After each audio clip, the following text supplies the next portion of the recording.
In the last video, we talked about a couple of advanced HIIT protocols which can really take your training to another level.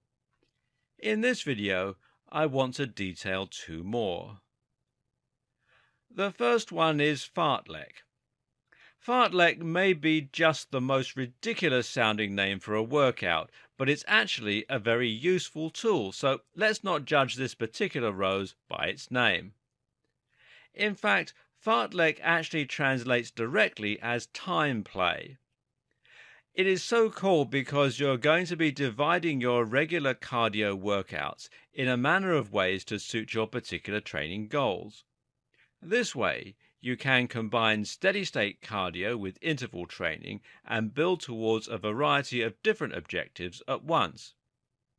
To explain it simply, Fartlek merely means that you can choose between how you want to divide your time between sprinting, jogging, walking, and everything else in between.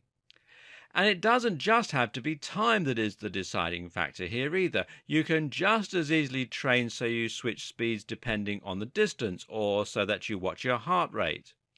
For example, a great way to improve your recovery times is to sprint for 1 minute and then jog gradually until your heart rate reaches 70% of your MHR again. When that happens, you increase your speed once more and then go slow until it's back at 70%. Another interesting challenge is to introduce more outside factors to make things more exciting and less predictable. For instance, keep an eye on the street lamps that you're passing. Each time you go past one, change your speed until the next one.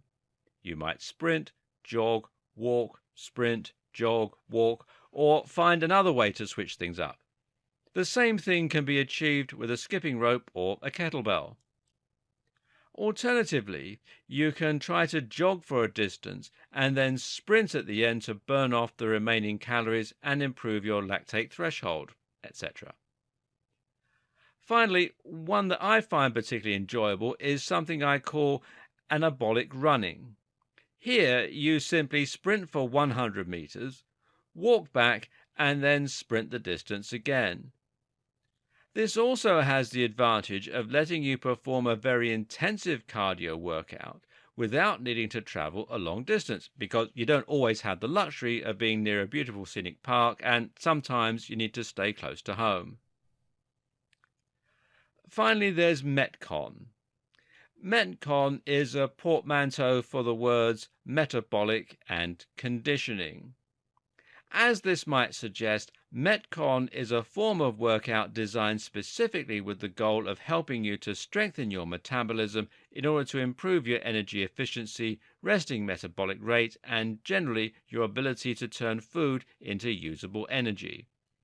The aforementioned Fartlek example that challenges you to start running again each time your heart rate reaches 70% can also be considered an example of Metcon, as this is improving your ability to clear your blood of metabolites and lactate, as well as your ability to recover quickly back to a steady resting heart rate.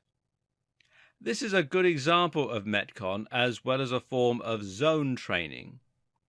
If you get the right fitness tracker, then this can actually be used to alert you once your heart rate reaches specific zones, saving you from constantly having to check your wrist every minute or so. More often, though, the term Metcon is used to describe short, focused bursts of high-intensity activity with a minimum amount of rest in between. A good example is the ladder workout, which involves performing 10 good reps of a given exercise, such as pull-ups or clapping exercises, resting for 30 seconds, and then performing 9 reps. You keep going until you reach 1 repetition, at which point the challenge has ended. The circuit routines we'll look at in the next video can also be considered examples of Metcons.